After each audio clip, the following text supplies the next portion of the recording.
Baik, ketemu lagi kita di pelajaran yang sama. Saya ucapkan selamat datang lagi dan selamat berjumpa lagi dengan saya, Bapak Arik Pranada, di mata pelajaran Keterampilan Fungsional TIK untuk kelas 8 semester 3 di program belajar kejar paket B Kesetaraan Taiwan di bawah Lembaga Pendidikan Bakti Jaya Indonesia. Sebelumnya saya awali terlebih dahulu. Assalamualaikum warahmatullahi wabarakatuh. Selamat datang ya, selamat berjumpa lagi. Saya ucapkan pada saat sekarang saya lagi merekamkan video ini lagi siang ya. Jadi saya ucapkan selamat siang bagi teman-teman yang menyaksikan video ini. Ya, selamat menyaksikan. Kita ketemu lagi pada kesempatan kali ini, merupakan kesempatan pertemuan, bisa dibilang pertemuan yang ketujuh ya, dan kita masih ketinggalan jauh. Seharusnya untuk pertemuan di minggu-minggu sekarang saat video ini direkam, ini seharusnya kita sudah memasuki pertemuan yang ke 10-11 lah. Jadi itu artinya saya masih punya utang kurang lebih 4-5 kali pertemuan. Ya, saya mencoba untuk sebisa mungkin saya akan mengejar ketertinggalan tersebut. Saya akan mencoba semampu saya, sebaik yang saya punya, effortnya ya, untuk mengejar, untuk mengganti dari pertemuan-pertemuan yang pernah kosong pada kesempatan minggu-minggu sebelumnya. Untuk itu, mari teman-teman sekalian, kita belajar bersama untuk pelajaran keterampilan fungsional, keterampilan informatika di komputer ini ya. Teman-teman sekalian, kalau masih ingat minggu kemarin ya, pertemuan yang sebelumnya, kita sudah membicarakan tentang bagaimana mengedit sebuah naskah dengan menggunakan aplikasi Microsoft Office Word 2007. Sekarang kita akan coba belajar lagi di skill yang lain atau keterampilan yang lain, teknik-teknik yang lain, masih berkutat pada Microsoft Office Word 2007. Namun sebelumnya seperti biasa di kelas saya, untuk memulai materi setiap pelajarannya, saya ingin meminta teman-teman sekalian di sini untuk sama-sama berdoa mengawali setiap pelajaran yang saya ampu. Untuk itu, saya persilahkan teman-teman sekalian untuk berdoa menurut keyakinan dan agama kalian masing-masing. Berdoa dipersilahkan.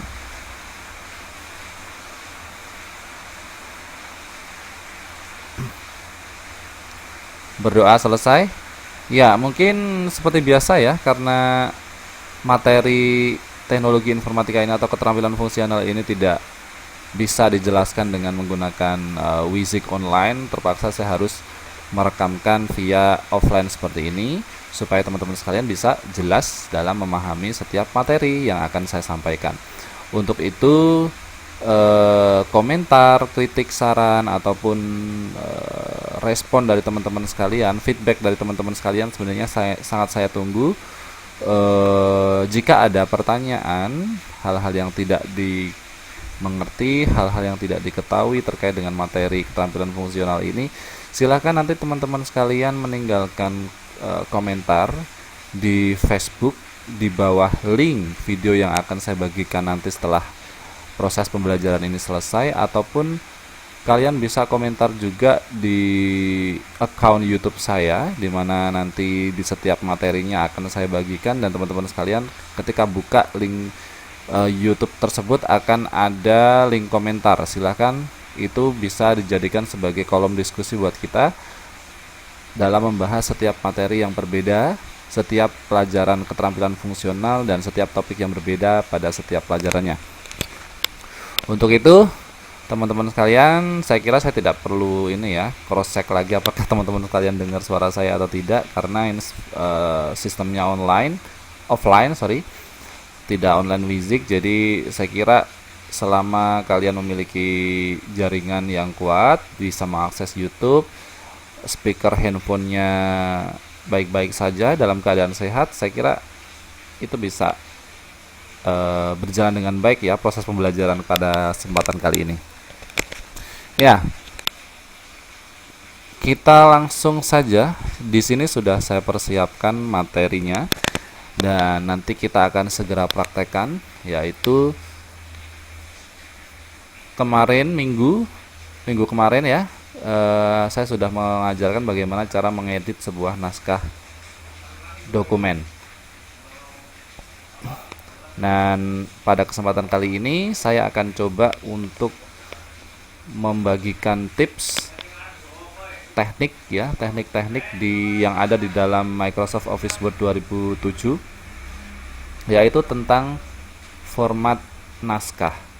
Jadi setelah kita mengedit sebuah dokumen, tentu saja di dalam aplikasi Microsoft Office Word 2007 yang dulu pernah saya jelaskan terkait dengan fungsi-fungsi secara umum, kita akan praktekkan pada kesempatan hari ini dengan topik format naskah. Bagaimana kita cara memformat sebuah naskah itu supaya sesuai dengan apa yang kita inginkan atau sesuai dengan apa yang menjadi kriteria penulisan.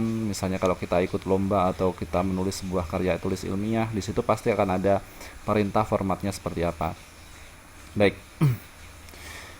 Begini teman-teman sekalian, yang pertama akan kita bahas adalah tentang mengatur paragraf spasi. Ya. Jadi kalau kita lihat sebuah dokumen, kalau kita membuat dokumen itu akan ada pengaturan spasi ya, jarak antara huruf ini dengan bawahnya ini namanya spasi ya, space. Jadi kadang-kadang kita akan menemukan jarak antara atas bawah ini kan sangat dekat ya, kadang-kadang terlihat nempel, kadang ada yang sedengan seperti ini jaraknya, kemudian ada yang jauh-jauhan sehingga dalam satu kertas itu ya terlihat full penuhnya cepat. Karena apa? Karena jarak antara spasi atas dan bawah ini jaraknya luas atau jaraknya banyak sehingga itu cepat memakan habis buah kertas. Nah, itu yang namanya paragraf dan spasi. Ya, bagaimana cara mengaturnya? Kalau kita sudah punya dokumen, kemudian kita akan mengatur spasinya atau paragraf dan spasinya, kita bisa klik icon paragraf ya di dalam aplikasi Microsoft Office Word. Jadi nanti akan kita cari icon paragrafnya. Kemudian klik indent and spacing. Klik indent and spacing. Kemudian kita akan masuk pada menu spacing dan tentukan berapa jarak spasi yang diinginkan. Kemudian oke. Nanti jaraknya akan bermacam-macam. Kemudian kita bisa melakukannya juga dengan cara memblok kalimat yang ingin diatur spasinya. Jadi kalau misalnya kalian punya satu dokumen, terus setiap paragrafnya kalian akan buat jarak spasi yang berbeda-beda. Kalian bisa atur cara lainnya dengan cara teknik sebelumnya, yaitu blok ya. Blok kalimat yang ingin diatur paragrafnya, kemudian tekan tombol kombinasi. Ya. Untuk satu spasi tekan Ctrl 1. Kemudian untuk 1,5 spasi tekan Ctrl +5. Untuk 2 spasi tekan Ctrl 2 atau double. Nah, ini untuk cara lain dengan menggunakan keyboard. Tapi saya kira saya sering menggunakannya dengan menggunakan icon paragraf ini sih. Kita coba ya. Saya akan membuka dokumen saya yang sama seperti kemarin.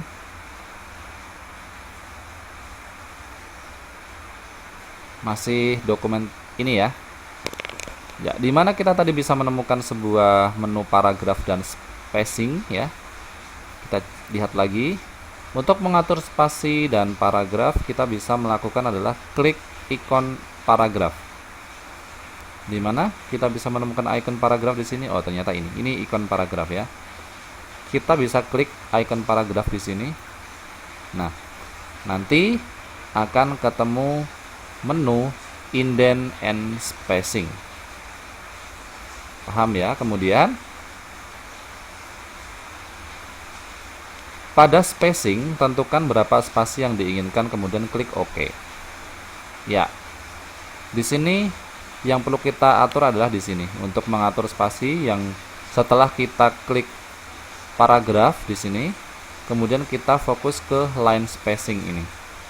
Kita klik di sini. Nah, ini akan ada pilihannya, ada single, ada 1,5, ada 2, ada at least, ada exactly, ada multiple. Yang biasanya digunakan untuk penulisan-penulisan biasa itu adalah single.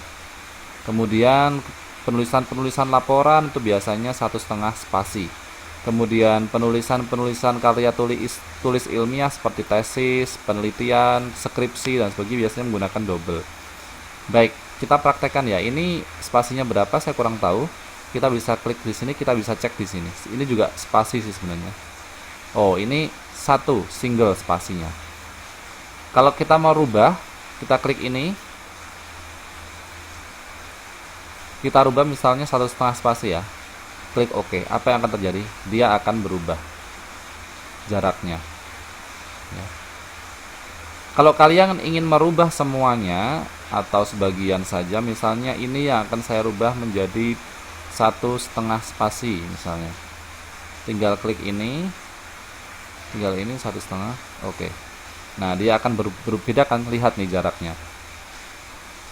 Jadi bisa kadang-kadang kan orang punya apa ya, penglihatan kelemahan dalam penglihatan. Misalnya kalau hurufnya itu terlalu jaraknya itu jarak dari atas sama bawah itu terlalu dempet-dempet seperti ini, kadang-kadang susah untuk membaca. Tetapi kalau direnggangkan seperti ini mudah membaca. Nah, itu gunanya spasi seperti itu. Jadi kadang-kadang di riset penelitian itu karena penelitian atau tesis atau skripsi itu kan karya tulis ilmiah, dan supaya mudah untuk membaca ya, si pembaca itu untuk mudah untuk membaca, jadi aturannya adalah double spasi. Jadi jarak antara atas sama bawah ini spasinya sangat banyak, seperti biasanya double begini. Nah, jaraknya seperti ini. Tapi kalau misalnya novel tuh biasanya single ya. Jadi biar menghemat kan. Kalau novel itu kan kecil-kecil. Jadi kalau dibuat jaraknya terlalu banyak tuh nanti mau berapa halaman gitu. Itu ya. Itu untuk spacing ya, paragraf spasi, untuk mengatur sebuah spasi. Kemudian bullet and numbering. Bullet and numbering ini adalah fungsinya untuk memberikan item-item nomor ya pada sebuah paragraf. Seperti ini ya, ini menggunakan bullet and numbering. Jadi 1, 2, 3, 4, 5 pemberian nomor secara otomatis ini namanya bullet and numbering. Jadi saya tidak memberikan nomor secara manual, 1 titik kemudian di spasi gitu enggak. Saya menggunakan bullet and numbering. Bagaimana caranya? Caranya ialah kalau kita apa bedanya bullet sama numbering dulu ya. Kalau bullet itu adalah cuma tanda-tanda, bukan nomor ya. Jadi kalau numbering itu adalah angka-angka, bisa 1, 2, 3, 4, 5 atau A, B, C, D, E. Kalau bullet itu dia penomorannya dengan tanda-tanda, bisa dengan bulat-bulat, bisa dengan kotak-kotak, bisa dengan tanda centang begitu. Caranya bagaimana menggunakan bullet and numbering tersebut? Biasanya kita menggunakan bullet and numbering itu untuk tulisan-tulisan yang dia memang membutuhkan sequence, artinya membutuhkan urutan-urutan. Jadi harus pakai numbering ya, biar mudah untuk dibaca, biar mudah untuk dimengerti ya. Jadi kalau ditulis dengan paragraf itu tidak sesuai dengan apa yang diharapkan. Jadi harus pakai bullet and numbering untuk penomoran-penomoran tertentu.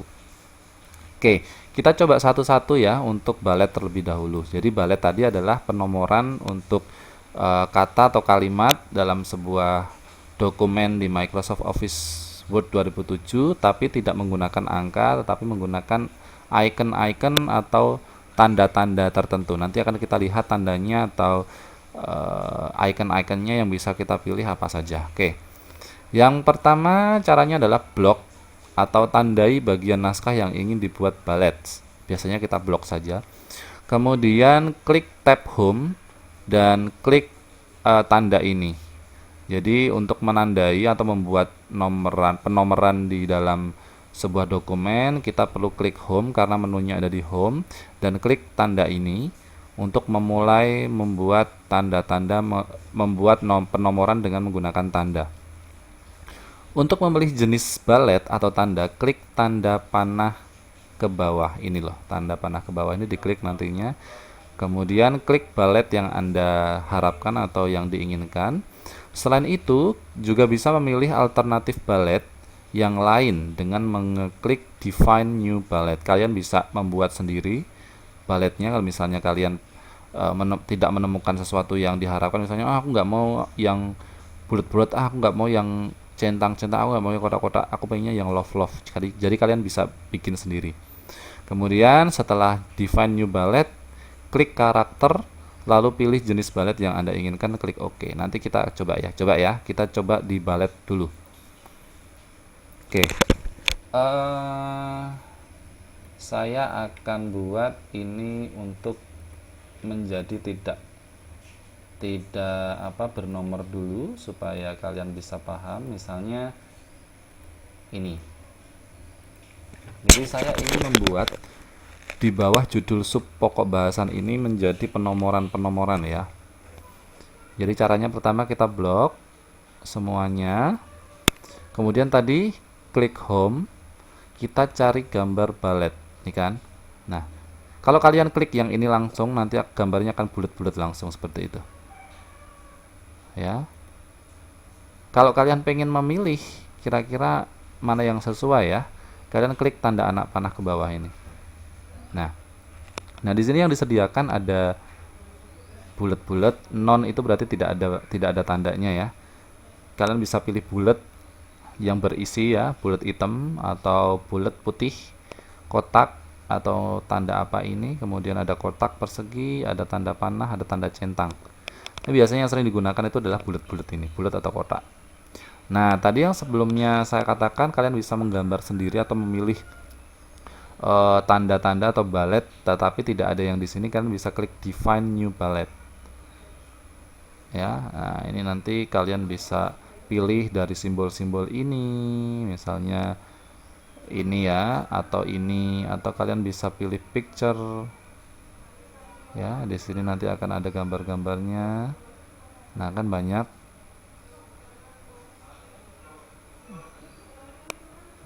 Kalian juga bisa pilih font ya. Biasanya simbol saja deh atau picture lah. Misalnya saya pengen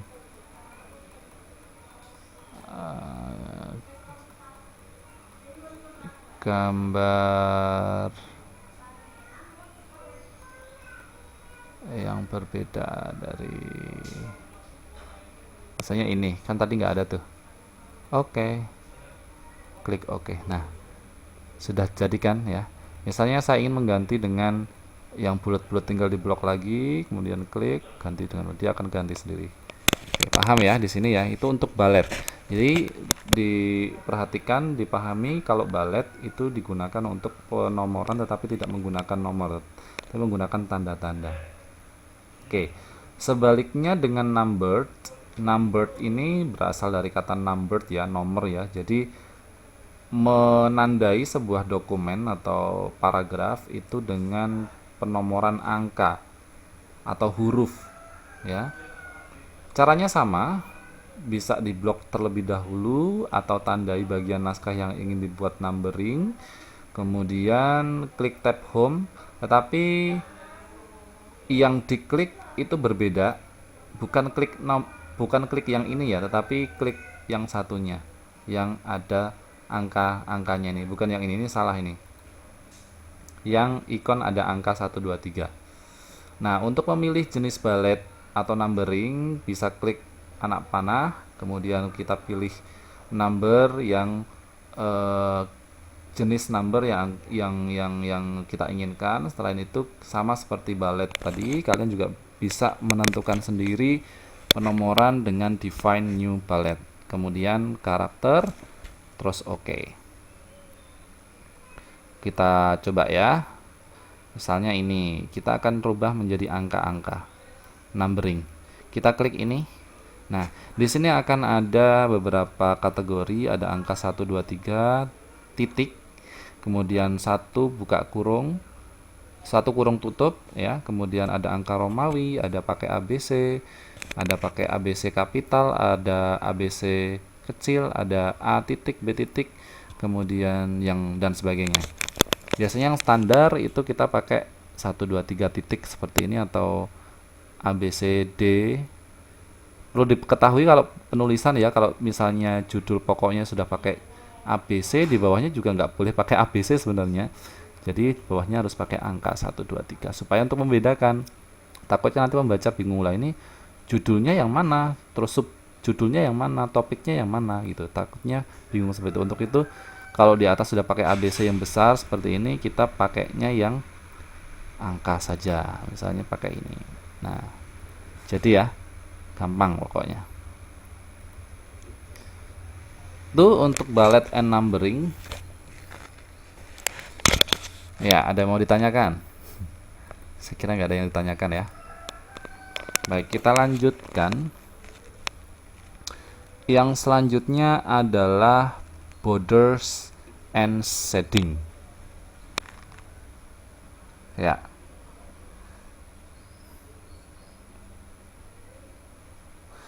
Borders and shading ini adalah fungsinya untuk membingkai ya, membingkai dokumen yang Anda buat. Jadi nanti akan ada frame-nya. Nanti dokumen Anda itu akan ada frame-nya. Bagaimana cara membuat borders and shading? Ini beda, perginya tidak ke menu home tetapi menu page layout. Habis itu klik ikon page border ya untuk membuat garis bingkai halaman. Kemudian pilih setting. Setting ini adalah untuk memilih bingkai halaman. Kemudian ada style. Style itu adalah untuk memilih gayanya ya, gaya bentuk garis bingkai halaman. Kita juga bisa mewarnai, kita bisa mengatur ketebalan garisnya, kita bisa menghias ya seni dari bingkai tersebut. Nanti akan ada macam-macam. Kemudian ada menu option. Option itu memberikan pilihan jarak bingkainya. Nanti bisa terus klik OK. Kita coba ya. Nah, ini kita misalnya punya dokumen ini, kita akan bingkai dengan border and shading. Tadi kita bisa klik di menu page layout. Terus kita klik page border. Kita cari page border mana ini? Nah, ini dia page border. Nah,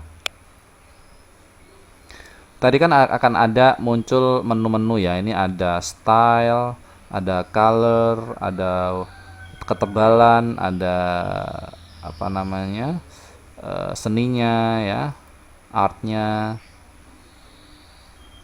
Ya, coba kita klik. Misalnya saya pengen garisnya yang misalnya yang ini. Nah, nanti bentuknya seperti ini, dia ada tampilannya. Kemudian warnanya saya pilih warna merah atau warna ungu atau warna biru. Biru saja. Kemudian ketebalannya ini akan ada ketebalannya, saya pilih 1,5. Kemudian art. Nah, ini art itu nanti bentuk frame-nya atau bingkainya nanti akan berbentuk seperti ini. Coba saya akan memilih gambar pohon. Kemudian kalau sudah kita pilih seperti ini, kita tinggal klik OK. Nah, dia akan membentuk bingkai seperti ini, jadi cantik ya. Jadi ini kepentingannya kalau misalnya kalian pengen bikin surat undangan, kemudian mau bikin pernik-pernik surat cinta misalnya untuk teman-teman kalian ya, atau untuk pacar kalian, kalian bisa menghiasnya dengan bingkai seperti ini. gitu ya, gampang ya. Itu tadi untuk border and shading. Kemudian yang lain selain itu adalah ada kolom. Ya, kolom ini berfungsi untuk membuat dokumen itu kalian pernah melihat koran. Jadi dalam satu halaman itu kan banyak sekali ininya ya, kolom-kolomnya. Jadi tidak hanya dalam satu baris seperti ini. Nah, kolom ini berfungsi untuk membuat misalnya dalam satu dokumen itu akan ada 2 muka, 3 muka dan sebagainya. Nah, itu fungsinya. Bagaimana cara mengaturnya? Yang pertama, klik tab page layout, sama masih di page layout. Kemudian klik icon kolom. Icon kolom itu adalah yang ada gambarnya, gambar kertas, terus kemudian ada lari-larinya yang terbagi menjadi 2 ini. Setelah itu nanti di situ akan disarankan ada jumlah kolom-kolom yang diinginkan, yang kalian inginkan, yang disarankan, apakah 1, apakah 2, apakah 3 gitu ya. Jika tidak ada yang sesuai, kalian bisa klik more column, kemudian kalian bisa tentukan sendiri jumlah kolom yang kalian inginkan, kemudian lebar kolomnya berapa, kemudian kalian bisa melihat terlebih dahulu sebelum kalian klik OK. Coba ya, kita coba. Misalnya ini saya hapus dulu framenya. Ya, di sini ya, coba saya akan membuat kolom. Tadi dimana caranya? Caranya adalah klik page layout, kemudian klik kolom. Nah, kolom sini di sini. Nah, di sini akan ada sarannya, akan ada dalam satu dokumen ini akan ada 1 kolom. 1 kolom itu seperti ini. Jadi satu dokumen, satu kertas ini cuman ada 1 membujur gitu ya dokumennya. Jadi tidak ada 2, tidak 3. Nah, kalau 2 ini nanti akan ada 2 sisi dalam satu dokumen. Coba kita lihat. Nah, seperti ini. Jadi dimulai dari kiri ke bawah sampai penuh, kemudian dilanjutkan ke sisi kanan. Nah, ini biasanya untuk penulisan koran dan surat kabar, majalah dan sebagainya itu menggunakan kolom. Kemudian kita juga bisa mengatur 3. Nah, 3 menjadi 3 ya. 1, 2, 3. Kemudian bisa seperti ini. Jadi yang sebelah kiri kecil, yang sebelah kanan lebar. Kemudian sebelah kanan lebar, sebelah kiri kecil dan sebagainya. Itu untuk pengaturan kolom. Tapi secara normal untuk pengetikan di dalam perkantoran, laporan-laporan itu single ya, pakai one. Nah, seperti ini.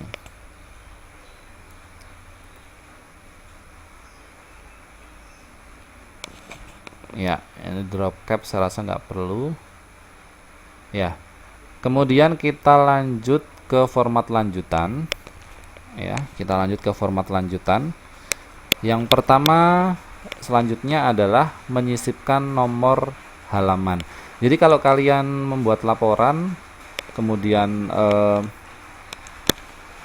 dalam laporan tersebut kalian mengetikkan sudah banyak sekali ya, ada beberapa halaman. Cuman kan belum ada nomor halamannya tuh. Kalau kalian baca buku kan pasti ada halamannya ya. Kalau halamannya lebih dari 1 atau ratusan atau 300-an, coba kalau kalian baca novel itu ya, pasti kan ada halamannya. Halaman 1, halaman 2, halaman 3. Ternyata itu bisa sangat mudah dibuat atau sangat mudah diformat menggunakan Microsoft Office Word 2007. Jadi kalau nanti kalian bikin sebuah buku, jangan lupa dikasih halaman ya. Jangan lupa dikasih halaman. Baik, kita akan coba, saya akan carikan dokumen saya yang memiliki banyak halaman. Sebentar.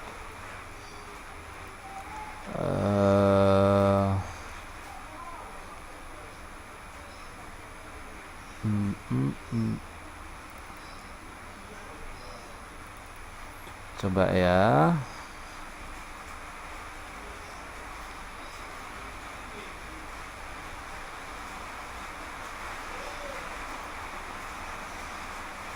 Sebentar.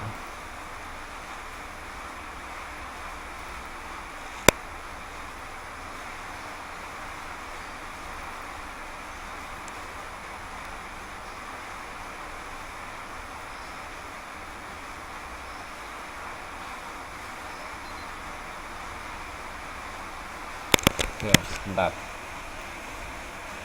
Saya carikan dulu.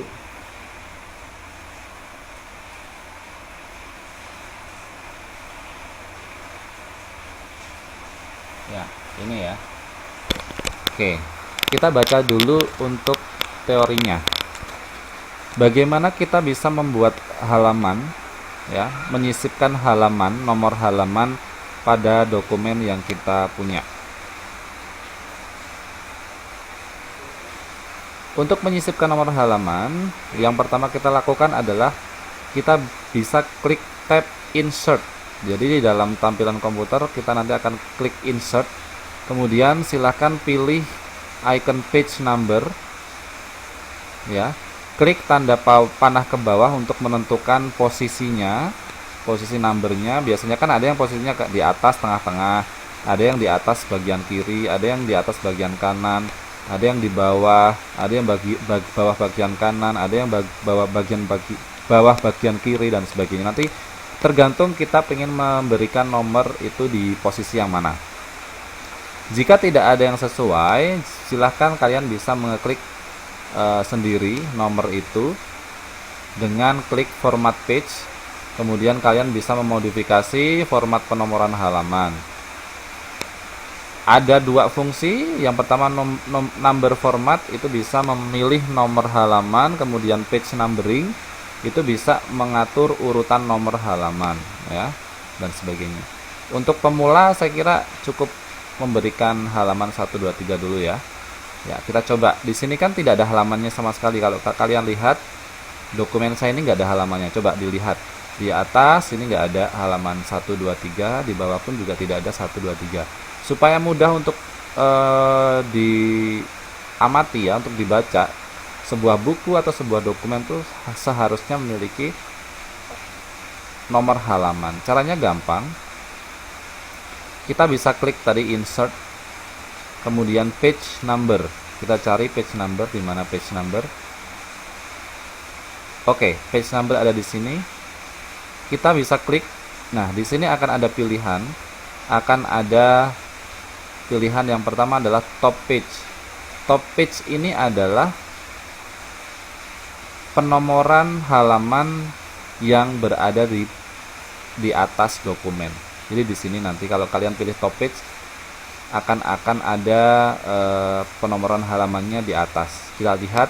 Nah, ini ada pilihannya, ada atas bagian kiri, ada atas bagian tengah, kemudian ada atas bagian kanan.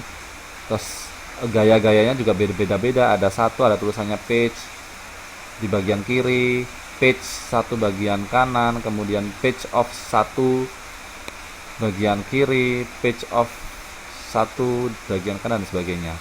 Nah, ini ada style-stylenya sendiri-sendiri. Kalian nanti bisa pilih sesuai dengan apa yang menjadi minat kalian atau point of interest dari kalian.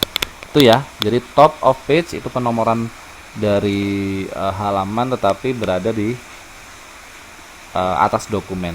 Berbeda dengan top of page, ini ada namanya bottom page. Ya, bottom page ini berada di bawah ya. Ini di pojok bagian kiri, ada di tengah-tengah bawah, di kanan bawah. Ini hampir sama tapi letaknya aja yang ada di bawah dokumen sini. Di bawah dokumen sini.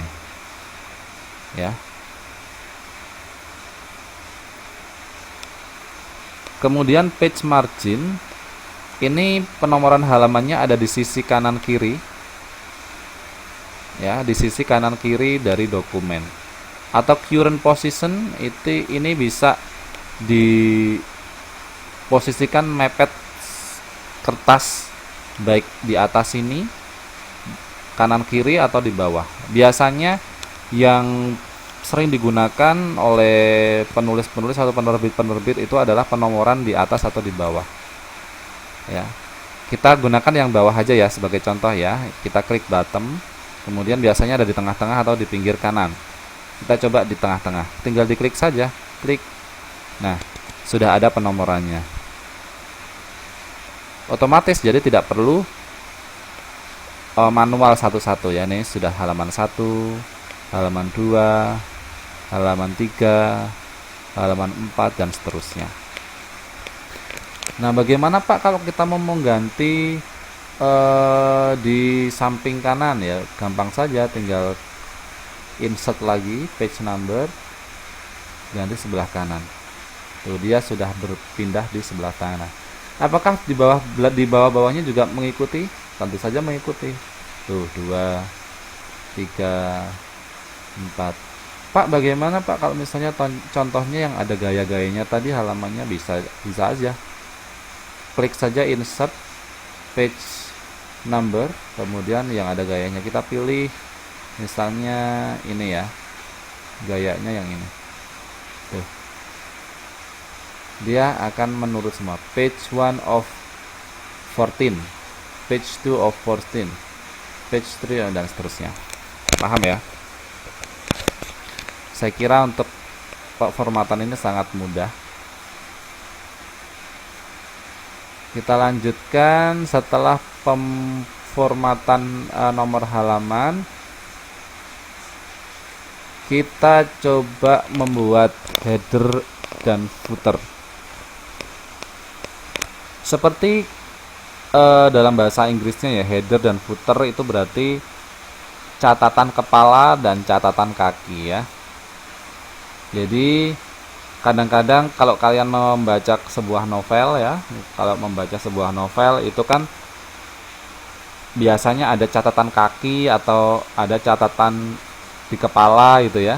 Jadi ada tulisan kecil-kecil di atas untuk menjelaskan sesuatu yang ada di dalam isi novel tersebut.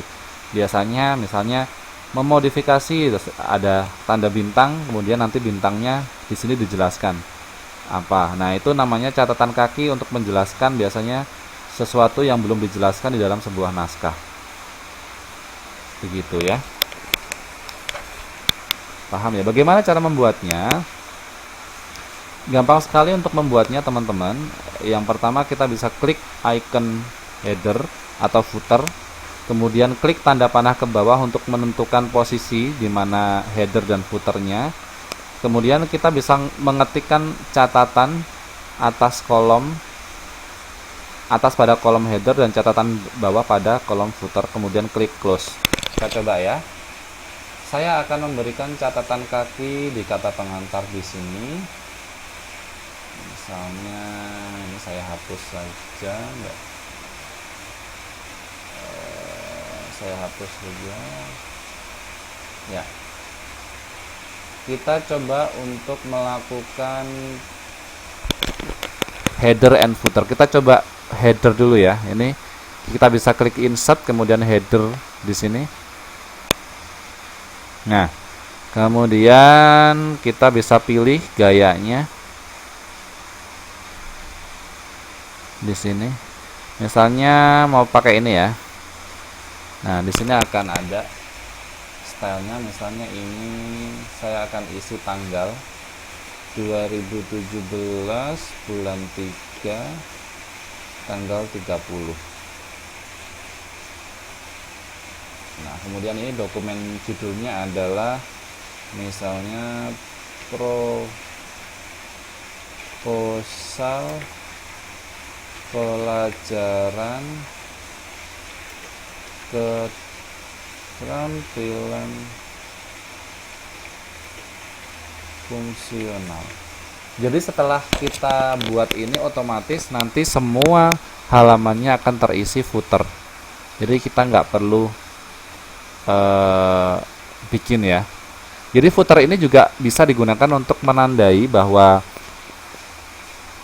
dokumen tersebut itu memiliki judul misalnya tentang proposal. Jadi ada gayanya gitu loh teman-teman sekalian. Nah, itu bisa digunakan di header ataupun di footer. Bagaimana kalau footer, Pak? Ya, kita coba untuk footer. Insert, kemudian insert footer, sama misalnya kita menggunakan gaya yang lain. Misalnya ini ya. Nah, footer gayanya seperti ini, jadi bagus. Nah, ini hanya untuk menghias header and footer itu supaya lebih indah dokumennya. Ya, paham ya? Tuh.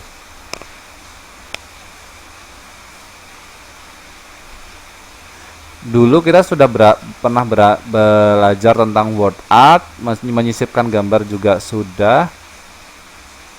Ya, itu untuk latihan kita hari ini. Tidak perlu banyak-banyak ya. Menyisipkan word art, gambar ini sudah dulu. Ya.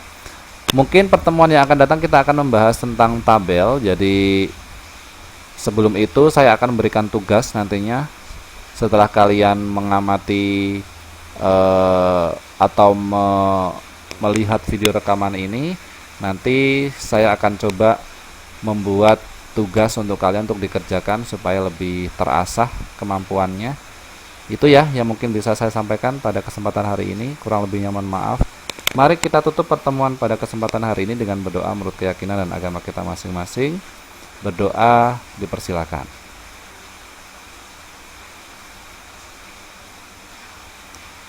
Berdoa selesai dan saya kurang lebihnya mohon maaf. Terima kasih sudah melihat rekaman ini. Mudah-mudahan ada manfaatnya dan semoga kita selalu diberikan semangat dalam mengemban ilmu pengetahuan ya.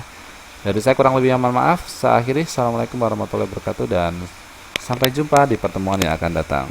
Salam semangat belajar. Sampai jumpa.